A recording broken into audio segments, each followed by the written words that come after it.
எல்லாம் என்பவையும். மனம் குளிர, இதயம் மகிழ மனிதன் வாழ வேண்டும்.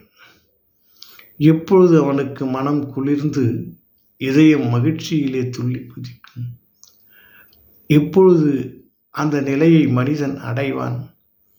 இவையெல்லாம் கேள்விக்குறிக்குதான் இருக்கிறது. சின்ன சின்ன விஷயத்திற்கு சந்தோஷப்பட்டாலும் அவனுடைய எண்ணம் மேலும் மேலும் மேலும் என்று வளர்ந்து கொண்டே இருக்கும்.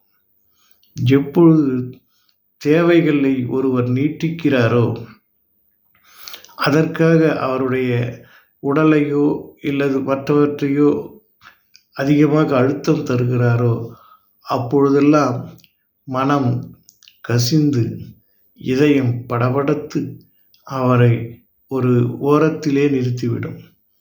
ஆகவே ஒவ்வொரு விஷயத்திலேயும் நம்மால் இது முடியும் என்ற நம்பிக்கை வேண்டும். ஆனால் நாம் எட்டி பிடிப்போமா என்பதற்கு சரியான அடித்தளம் வேண்டும்.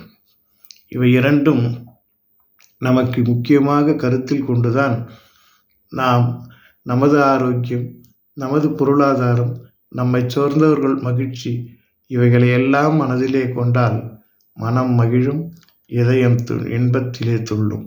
சிந்திப்போமா? எல்லாம் இன்பமயம்.